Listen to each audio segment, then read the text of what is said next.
Hello, my wonderful little collections of bones.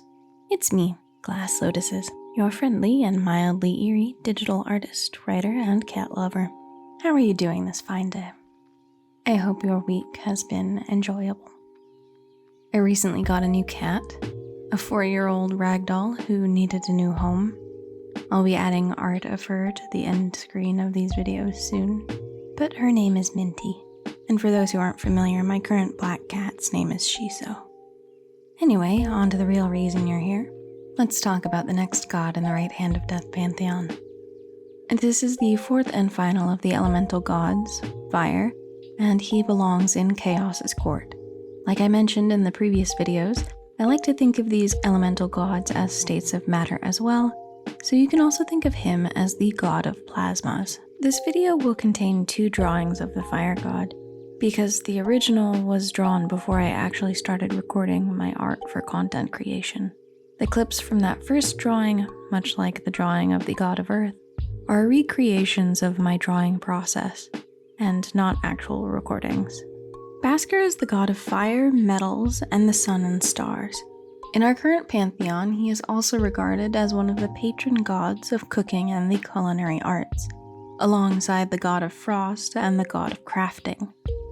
He works closely with the gods of crafting, love, and light and dark. Basker has created many creatures, but his favorite thing to make was various types of dragons, reptiles, and birds. The reason for that should become very apparent as I explain his background. In a previous life, the fire god was once a great lizard, not the brightest of creatures at the time, but he enjoyed basking in the warmth of an active volcano, lazily spending his days rolling around on the warm stones. There lived a small village nearby, and they believed that he was the god of the volcano, a fire god of sorts, and they celebrated him and his long life and the medicinal properties his venom had. This worship, however, angered the fire god of that universe, a god prone to jealousy. He visited the lizard and offered him an even warmer resting place within the divine realm, a hot springs with all the food he could eat, where winter never came, and where he could lie about forever.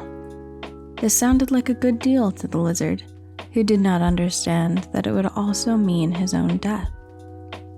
Tricked, it took some time for the lizard to realize his mistake. He was alone. The people who had once come to celebrate him were gone, and no one in the immortal realm even knew he was there, aside from the fire god who would occasionally visit him.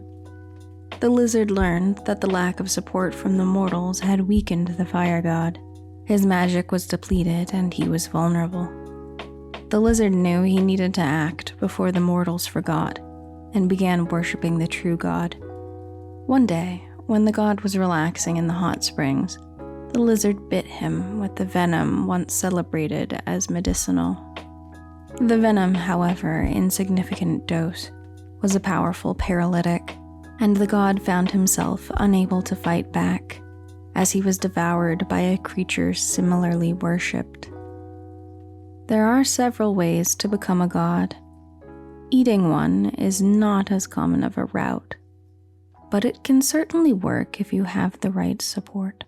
Not only is Basker the god of fire, but he is the god of the sun, stars, and metals.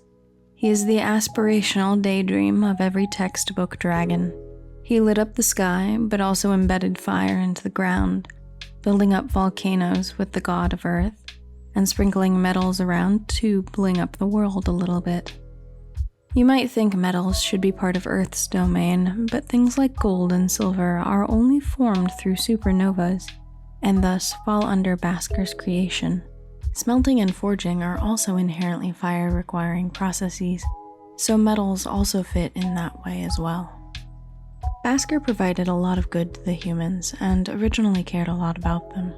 However, as I've mentioned in past videos, there did end up being a war between the gods, which ended all of them.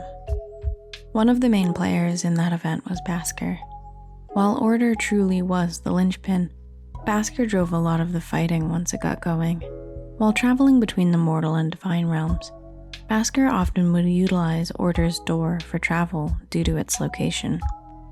During some of these visits, Basker and the guardian of the Order Door, Nylori, formed a special relationship. Being a rather passionate creature in nature, Basker wooed the initially stoic and resolute Order Guardian. Once Order found out that her guardian had been swept off her feet, and by a member of Chaos's court no less, she commanded Basker to stop distracting her guardian, or else she would make Nylori forget him altogether and take away her free will entirely. This threat deeply angered Basker, but he knew there was little he could do. Once Order overstepped her boundaries again later and gave him even more of a reason to snap, he leapt at the opportunity. He knew exactly how to destabilize her, and started by cursing humanity to live forever in a barren wasteland, where the sun burned so hot and intense that no crops could grow. This swayed the power dynamic in the pantheon to boost Chaos's side and weaken Order, which further fueled the events which played out. I'll go into that a bit more in a future video.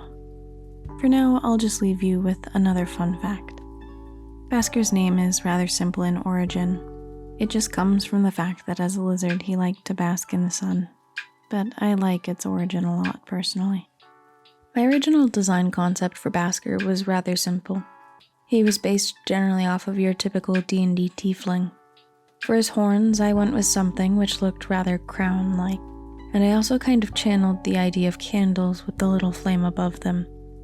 Sometimes I draw the little flames, sometimes I don't, but I also kind of imagine them as being emblematic of his mood, similar to Hades from the Hercules movie. As for the gold dots going all over his body, I made him before I made the god of water, but I wanted their designs to kind of complement each other, so both have dots on their bodies going along their extremities. As for his eyeliner specifically, as well as his nails, I wanted it to kind of look sharp and bird or dragon-like. In the first drawing with the fire spirit in the shallow pan, my thinking was that the fire spirit was the remnants of the god he ate to become a fire god. Very Howl's Moving Castle inspired. I love Studio Ghibli and take a lot of inspiration from it in my art and backgrounds. I imagined Basker would keep the fire god contained in a pan-like lamp and ask him for advice occasionally early on in his divinity, but that the original fire god would be rather angry, and Basker would end up smothering him with the lid of the pan whenever he was unhelpful. The old god doesn't appear at all in the universe of our current story, but I haven't decided what happened to this previous god ultimately.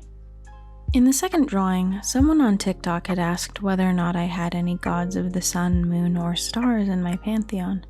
So to be able to talk about that, I wanted to draw him kind of hugging the sun.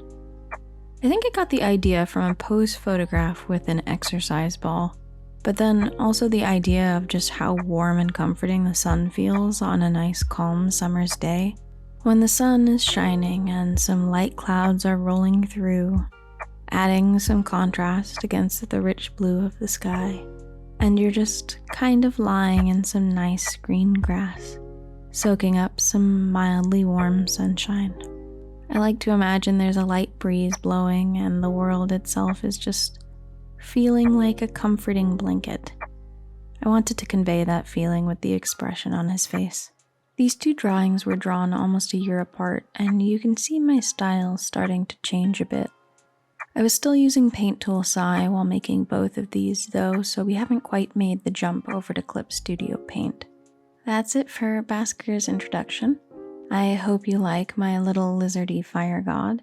Let me know what you think in the comments. Thank you for listening to my ramblings today. I hope you enjoyed this video. If you're interested in learning more about this story, the world, and the characters within it, please like and subscribe. Good night.